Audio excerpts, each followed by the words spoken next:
warahmatullahi wabarakatuh. Kami di sini dari kelompok 2 Psikologi Pendidikan yang akan menyampaikan materi tentang memori. Materi memori ini sendiri adalah materi dari mata kuliah Psikologi Pendidikan. Untuk anggota kelompok 2 ada yang pertama ada Rosa, ada Mufares, ada Nanyu, ada Lala, ada Mas Anggun, ada Michelle, ada Farah, dan ada saya sendiri, Verlian. Untuk materi pertama, materi tentang what is memory yang akan disampaikan oleh Lala. Pada Lala, saya persilakan. Oke, mungkin bisa langsung next slide aja. Nah, jadi untuk materi pertama itu tentang what is memory. Jadi kayak yang kita tahu nih, memori itu salah satu ruang penyimpanan yang ada di otak kita yang fungsinya itu emang untuk menyimpan informasi yang kita dapetin dalam kehidupan kita sehari-hari. Nah, ada 2 poin penting yang harus kita ketahui nih sebelum kita belajar tentang penyimpanan memori itu sendiri. Yang pertama, penyimpanan dan pengkodean informasi itu disimpan di dalam memori otak sebagai suatu hal yang penting. Nah, yang perlu kita perhatikan ialah bagaimana cara kita untuk terus membangun memori kita dengan secara aktif agar penyimpanan kita tuh bisa terus berfungsi dengan baik, bukan cuma terus menambah informasi yang kita dapatkan sehari-hari, tapi juga bagaimana caranya kita bisa membangun memori yang kita miliki di dalam otak kita secara aktif agar bisa terus berkembang. Nah, poin penting yang kedua adalah memori itu sendiri tuh ada 3 kata kunci yang utama. Yang pertama itu ada encoding, storage, dan retrieval. Nah, memori itu dianggap bisa berfungsi dengan baik apabila ketiga poin ini tuh bisa berjalan semuanya beriringan dan juga selaras. Nah, terus apa sih arti dari encoding, storage, dan retrieval? Untuk encoding itu sendiri, encoding itu salah satu upaya atau cara yang selalu kita lakukan setiap hari-hari, mulai dari cara kita menerima informasi, cara kita mengelola informasi, dan cara kita menyimpan informasi secara sederhana. Masuk poin kedua yaitu storage, itu gimana caranya kita bisa menyimpan informasi itu di dalam memori kita, dan kayak gimana caranya kita tuh bisa dengan mudah nantinya mengidentifikasi informasi ini tuh masuk ke bagian yang mana gitu di dalam penyimpanan kita.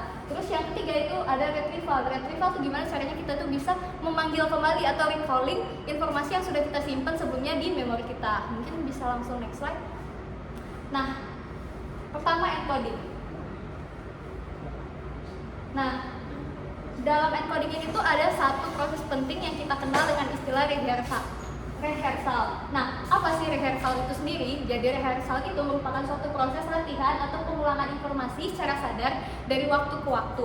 Nah, terus apa guna rehearsal ini sendiri? Biasanya rehearsal ini tuh salah satu teknik yang kita gunakan untuk menyimpan informasi yang kita dapatkan dan hendak kita simpan dalam jangka waktu yang singkat. Jadi, apakah ini efektif? Ya, latihan mengulang informasi secara sadar dan terus-menerus dalam jangka waktu tertentu itu dianggap efektif kalau misalnya kita tuh pengen nyimpen informasi itu cuma dalam jangka waktu yang singkat atau di short term memory kita. Tapi rehearsal ini tuh kurang efektif kalau misalnya kita pengen nyimpen informasi yang kayaknya kita pengen keep dalam waktu yang lama. Contohnya nih, misal minggu depan tuh kita mau ujian. Nah, terus kita mau belajar. Nah, itu kita kurang efektif kalau misalnya kita cuma mengandalkan rehearsal. Nah, mungkin 1 atau 2 hari setelah kita melakukan latihan berulang untuk mengingat dan juga menyimpan informasi itu mungkin masih efektif. Tapi mungkin di hari ketiga, hari keempat, dan hari seterusnya itu tuh informasi itu lambat tuh bakalan hilang sedikit demi sedikit. Oleh karena itu, kalau misalnya kita pengen nyimpen informasi yang kita dapetin di dalam memori kita dalam jangka waktu yang panjang, itu kita butuh suatu proses yang lebih dalam yang biasanya disebut dengan deeply dan elaborasi processing. Nah, untuk materi selanjutnya akan dijelaskan oleh Verlian. Oke, baik, terima kasih Lala untuk materi di processing ini. Saya jelasin itu adalah tingkat teori pemrosesan menyatakan bahwa pemrosesan memori terjadi secara kontinum dari dangkal ke dalam. Nah, dengan pemrosesan yang lebih dalam menghasilkan memori yang lebih baik. Pemrosesan yang dangkal berarti menganalisis fitur sensorik atau fisik. Rangsangan pada tingkat yang dangkal ini mungkin melibatkan pengidentifikasian garis sudut dan kontur huruf kata yang dicetak atau frekuensi, durasi, dan kenyaringan kata yang diucapkan. Pada pemasaran tingkat menengah, stimulus mulai dikenali dan pemberian label. Kemudian pada tingkat mendalam, informasi diolah secara sistematik dari segi maknanya. Next slide.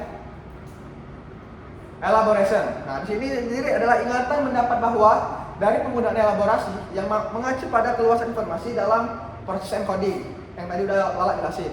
Itu menurut Ancroft dan Rafferty pada tahun 2010. Nah, penggunaan elaborasi berubah secara perkembangan, yaitu berkembang. Itu menurut Schneider pada tahun 2011. Nah, remaja juga cenderung lebih menggunakan elaborasi secara spontan kepada anak-anak. Nah, anak-anak sekolah juga, anak-anak sekolah dasar dapat diajarkan untuk kemungkinan dibandingkan remaja untuk menggunakan strategi pada tugas belajar di masa depan. Meskipun demikian, elaborasi verbal dapat menjadi strategi memori yang efektif bahkan dengan anak sekolah dasar. Next slide. Nah, salah satu alasan elaborasi bekerja sangat baik dan dalam pengkodean adalah menambahkan kekhasan kode memori menurut Han dan Ellis pada tahun 2004 untuk mengingat sepotong informasi seperti nama, pengalaman, atau fakta tentang biografi. Siswa yang perlu mencari kode yang berisi informasi ini di antara sekumpulan kode-kode dalam jangka panjang. Proses pencarian akan lebih mudah jika kode memorinya unik. Itu menurut Han and Kelly pada tahun 1996. Dan dengan demikian banyak informasi yang disimpan semakin mudah untuk membedakan memori dari yang lainnya. Oke, untuk materi selanjutnya akan disampaikan oleh Michelle. Pada Michelle, dipersilakan. Oke, untuk selanjutnya itu ada constructing. Nah, constructing itu kita membuat gambaran mengenai sesuatu. Artinya kita mengelaborasi informasi tersebut. Misalnya nih, kita kayak disuruh ditanya gitu, berapa jendela yang ada di rumah Anda gitu kan. Nah, tapi kita kan nggak bisa langsung menjawabnya gitu. Kita harus menggambarkan rumah kita. Nah, baru kita hitung berapa, 1, 2, 3 misalnya kayak gitu kan. Baru kita memberikan jawabannya. Nah, ada menurut Alan Faivio, dia menyatakan bahwa ada memori itu disimpan dengan 2 syarat, kode verbal dan kode gambar. Saat kita mengetahui detail untuk kode gambar itu, memori kita itu semakin baik gitu. Nah, kalau kode verbal itu lebih berhasil digunakan pada anak-anak yang lebih besar, misalnya kayak anak-anak SD kelas 4 sampai kelas 6 daripada anak-anak SD 1 sampai kelas 3. Contohnya ini, peneliti melakukan eksperimen dengan memberikan 20 kalimat pada anak kelas 1 sampai kelas 6. Nah, mereka ditugaskan secara acak untuk kondisi imajinasi, maksudnya membuat gambaran di dalam kepala mereka. Dan kondisi pengendalian, anak-anak itu diberitahu untuk berusaha keras membuat gambaran itu. Nah, hasilnya itu imajinasi meningkatkan memori untuk anak-anak yang lebih besar daripada anak-anak yang lebih muda, maksudnya lebih pada anak-anak kelas 4 sampai kelas 6 SD daripada anak-anak kelas 1 sampai kelas 3 SD. Nah, tapi anak-anak yang kelas 1 sampai kelas 3 SD itu bisa menggunakan imajinasi itu untuk mengingat gambar daripada kalimat. Nah, yang selanjutnya itu ada organization. Organization ini saat murid mengorganisir informasi saat mengkodingnya, itu bakal lebih mudah untuk mengingatnya. Misalnya nih, kita diminta untuk mengurutkan bulan dari Januari sampai Desember. Itu kan kita bisa mengurutkannya dengan cepat gitu kan, Januari, Februari, Maret, April, dan lain-lain. Nah, tapi kalau misalnya kita disuruh mengurutkan secara abjad, misalnya dari April, Maret, nah gitu kan kita nggak bisa memberikan jawaban secara abjad gitu kan. Nah, itu tuh sama dengan organization. Saat kita memberikan informasi secara organisir, maka akan lebih mudah diingat daripada jika organisir secara hierarki atau secara garis besar. Nah, jika kita memberikan arahan kepada anak-anak itu secara sederhana untuk dia mengorganisir informasinya, mereka akan lebih mengingatnya daripada kita tidak memberi instruksi menyuruh mereka untuk mengorganisir informasi itu. Nah, ada strateginya itu adalah chunking. Chunking ini adalah strategi untuk melibatkan pengelompokan informasi ke susunan yang lebih tinggi dan dapat diingat menjadi satu unit. Teknik ini melibatkan informasi yang banyak dan akan disusun lebih teratur dan lebih bermakna. Nah, misalnya ini contohnya. Contohnya kita diminta untuk menghafal 30 huruf acak. Itu tuh kita bakal susah gitu kan mengingatnya, A, C, F, G gitu kan. Nah, tapi kalau misalnya kita bikin menjadi kata-kata, misalnya kayak hot, city, book, forget, tomorrow, atau smile gitu. Nah, itu di 6 kata itu kita bisa mengingat 30 huruf sekaligus. Nah, untuk materi selanjutnya akan dilanjutkan oleh Nyayu. Terima kasih.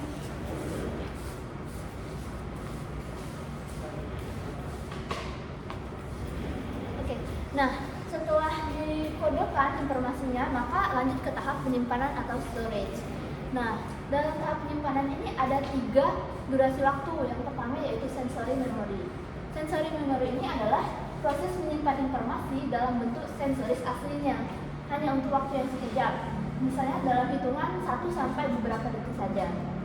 Nah, untuk sensory memory itu misalnya suara itu dalam beberapa detik itu dalam bentuk gema. Lalu memori sensori untuk gambar visual itu berlangsung hanya dalam 1/4 detik saja. Nah, tugas siswa di sini adalah untuk memperhatikan sensori penting dan juga mempelajarinya sebelum mereka hilang. Untuk durasi yang kedua yaitu ada short run memory atau memori jangka pendek. Nah, sistem memori dengan kapasitas yang terbatas. Nah, di short run memory informasi disimpan selama 30 detik kecuali informasi tersebut diulang ataupun diproses dengan lebih lanjut sehingga bisa disimpan dengan lebih lama. Menurut George Miller 1956 dalam The Magical Number 7 plus or minus 2, dia mengemukakan bahwa dalam tugas siswa dibatasi dalam beberapa banyak informasi yang bisa disimpan tanpa bantuan eksternal. Itu pada kisaran 7 atau plus minus 2. Contoh fenomena 7 plus minus 2 ini adalah ketika melibatkan rentang memori atau memory span. Jumlah angka yang bisa dilaporkan kembali oleh seseorang itu bergantung pada usianya dan juga dalam satu kali presentasi itu bisa tampak kesalahan. Lalu ada menurut Alan Bradley, ia mengungkapkan bahwa working memory atau nama lain dari short term memory ini terdiri atas 3 sistem. Nah, 3 sistem informasi yang menyimpan untuk mengerjakan tugas. Nah, yang sistem pertama yaitu ada phonology loop. Nah, sistem ini khusus untuk menyimpan informasi yang berbasis pidato tentang bunyi bahasa secara singkat. Sistem ini terdiri atas 2 komponen yaitu ada kode akustik yang hilang dalam beberapa detik dan pengulangannya dan juga pengulangan yang memungkinkan seseorang untuk mengulang kata-kata dalam bilik fonologis. Lalu sistem yang kedua yaitu ada visuospatial working memory. Di sini menyimpan informasi visual dan ruang, termasuk dengan imajinasi visual. Ini bisa mengulang angka-angka dalam putaran fonologis sehingga membuat susunan ruang huruf dalam working memory visual ruang. Nah, contohnya itu misalnya dalam mengingat sesuatu kita juga bisa sambil membayangkannya. Nah, lalu untuk sistem yang kedua yaitu ada the central executive. Ini merupakan sistem yang paling penting yang menggabungkan dari informasi dari putaran fonologis dan working memory visual ruang. Ini juga bisa menggabungkan dari memori jangka panjang. The central executive ini berperan penting dalam perhatian, perencanaan, dan juga mengatur perilaku. Lalu the central executive ini juga bisa disebut sebagai supervisor yang tugasnya itu memantau informasi yang pantas diperhatikan atau harus diabaikan. Lalu juga memilih strategi yang akan digunakan untuk memproses informasi dan menyelesaikan masalah. Menurut Gray tahun 2001, working memory verbal itu dihambat oleh emosi negatif. Misalnya ketika kita mengingat atau merasakan perasaan negatif itu working memory jadi kurang efisien. Lalu menurut Miyake 2001, working memory dapat ditempah dan bisa dipengaruhi oleh pengalaman seperti tulisan tentang pengalaman emosional seseorang. Selanjutnya ada studi dari Swanson 1999, kalau working memory remaja lebih baik daripada working memory anak-anak. Lalu working memory ini meningkat secara substansial dari usia 8 sampai 24 tahun, tidak peduli apa tugasnya. Maka dari itu, usia ini menjadi tahap perkembangan untuk meningkatkan working memory paling bagus. Baik, untuk materi selanjutnya akan disampaikan oleh Rosa Octavia.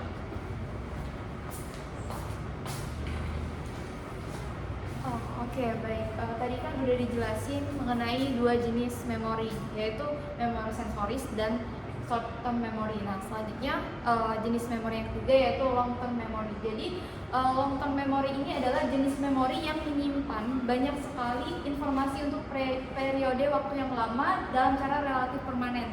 Jadi, long term memory ini sifatnya permanen. Kapasitas memori jangka panjang manusia sangatlah mengejutkan dan efisiensinya di mana individu bisa mendapatkan kembali informasi sangatlah mengesankan. Seringkali hanya dibutuhkan waktu yang sebentar untuk mencari informasi yang kita inginkan di dalam budaya yang luas. Contohnya, contoh dari long term memory ini ketika kita mengingat hari-hari, misalnya hari ulang tahun kita, karena di dalam hari itu kan penuh dengan kesan dan kenangan. Jadi disitulah termasuk contoh long term memory. Next slide. Nah, selanjutnya ada a model of the three memory stores. Nah, ini adalah konsep memori tingkat yang dijelaskan dan dikembangkan oleh Richard Atkinson dan Richard Shifrin pada tahun 1998. Jadi menurut model Atkinson-Shifrin ini, memori itu melibatkan serangkaian tingkat memori sensoris, memori jangka pendek dan memori jangka panjang. Jadi sebagian besar informasi itu tidaklah lebih daripada memori sensoris bunyi dan penglihatan. Informasi ini disimpan hanya untuk satu saat yang singkat. Namun beberapa informasi terutama yang kita perhatikan itu ditransfer ke memori jangka pendek, di mana informasi ini bisa disimpan selama kurang lebih 30 detik atau lebih lama dengan bantuan pengulangan. Jadi kayak contohnya kalau kita mau ujian, itu kan kita mengulang kembali materi yang telah kita pelajari. Kemudian Atkinson dan Shifrin menegaskan bahwa semakin lama informasi itu disimpan dalam memori jangka pendek melalui pengulangan, maka semakin besar kesempatan untuk masuk ke memori jangka panjang. Jadi kayak contoh yang ketika kita mau ujian, kita belajar mengingat materi sebelumnya, itu masuknya akan lebih lama di memori jangka panjang karena kita ada pengulangan di sana. Selanjutnya ada informasi jangka panjang itu juga bisa dikembalikan ke memori jangka pendek. Nah, ada long term memory content. Ini jenis teori yang berbeda yang bisa dibedakan menurut seberapa lama teori tersebut berlangsung. Memori bisa dibedakan berdasarkan isinya. Untuk memori jangka panjang, banyak psikolog kontemporer menerima hierarki isi yang dideskripsikan. Jadi dalam hierarki itu memori jangka panjang dibagi menjadi subjenis, memori deklaratif dan prosedural. Nah, memori deklaratif dan prosedural. Jadi memori deklaratif ini adalah pengumpulan kembali informasi yang disengaja seperti fakta atau peristiwa tertentu yang bisa dikomunikasikan secara verbal. Memori deklaratif sering juga disebut dengan memori eksplisit. Selanjutnya ada memori prosedural. Jadi memori prosedural ini adalah pengetahuan non-deklaratif dalam bentuk keterampilan dan operasi kognitif. Jadi dalam memori prosedural ini kayak contohnya keterampilan, kita punya keterampilan main catur, kita tahu tekniknya. Jadi memori prosedural ini tidak bisa dikumpulkan kembali secara sadar. Setidaknya bukan dalam bentuk peristiwa atau fakta tertentu. Memori prosedural itu sulit untuk dikomunikasikan secara verbal. Memori prosedural sering juga disebut dengan memori implisit. Nah, selanjutnya ada memori episodik dan semantik. Jadi psikolog kognitif Endel Fink itu membedakan antara dua jenis subjenis memori deklaratif, yaitu episodik dan semantik. Jadi memori episodik ini adalah ingatan mengenai informasi tentang waktu dan tempat terjadinya peristiwa dalam kehidupan. Selanjutnya ada memori semantik. Memori semantik ini adalah pengetahuan umum seorang siswa tentang dunia. Jadi hal ini berupa kayak jenis pengetahuan yang dipelajari di sekolah seperti kayak pengetahuan matematika, pengetahuan berhitung matematika tadi kan, terus pengetahuan geografi dan lain-lain itu. Kemudian pengetahuan dalam bidang keahlian yang berbeda seperti pengetahuan catur. Yang ketiga, pengetahuan sehari-hari tentang makna kata, orang-orang terkenal, tempat-tempat penting dan hal-hal biasa, kayak contohnya makna kata dari apa sih arti ibu, apa sih arti ayah gitu. Jadi memori semantik ini tidak bergantung pada identitas orang dalam masa lalu. Boleh next slide? Baik, untuk materi ini akan dijelaskan oleh teman saya. Oke, tadi kan udah dijelasin seputar memori itu sendiri. Gimana informasi dalam memori itu diatur dan dihubungkan, itu tuh dijelasin dalam network teori. Di network teori ini, di mana titik temu dalam jaringan memori itu tuh dibentuk. Nah, jaringan memori itu kan suatu yang lebih tidak tetap dan berubah-ubah. Misalnya nih, ada contoh burung kenari sama burung unta. Nah, burung kenari itu tuh kategorinya tuh lebih dekat dengan kategori burung kayak yang udah kita biasa kenal dibanding dengan burung unta yang lebih asing gitu. Boleh next slide. Selanjutnya itu ada skema teori. Kalau di skema teori ini, gimana informasi itu direkonstruksi dengan memasukkannya ke dalam informasi yang udah ada dalam pikiran kita. Untuk skemanya sendiri itu kan berupa informasi, yaitu yang berisi dengan konsep, pengetahuan, informasi tentang peristiwa yang sudah ada dalam pikiran seseorang. Misalnya nih, kalau kita lagi cerita sama seseorang, nah orang itu kita nyuruh dia untuk cerita ulang kan apa yang kita ceritain, dan itu tuh bakalan beda sama apa yang udah kita ceritain ke orang itu, karena itu udah jadi cerita versi dia, bukan lagi versi kita. Selanjutnya ada fuzzy phrase theory. Di sini nih variasi lain tentang bagaimana individu itu merekonstruksi ingatan mereka. Di sini nih ada 2 poin, yaitu yang pertama jejak memori kata demi kata yang terdiri dari detail yang lebih tepat. Selanjutnya itu ada jejak fuzzy itu sendiri atau intisarinya, yang merupakan ide sentral dari informasi itu sendiri. Untuk penjelasan selanjutnya bakalan disampaikan oleh Mukares. Baiklah, selanjutnya itu ada retrieval and forgetting. Next slide. Yang pertama itu retrieval, yaitu proses pengambilan informasi pada memori kita dapat terjadi secara otomatis atau membutuhkan usaha. Nah, dalam retrieval ini ada 2 efek yang disebut serial position effect. Yang pertama itu ada primary effect, yaitu informasi yang kita dapatkan di awal merupakan informasi yang cenderung akan diingat.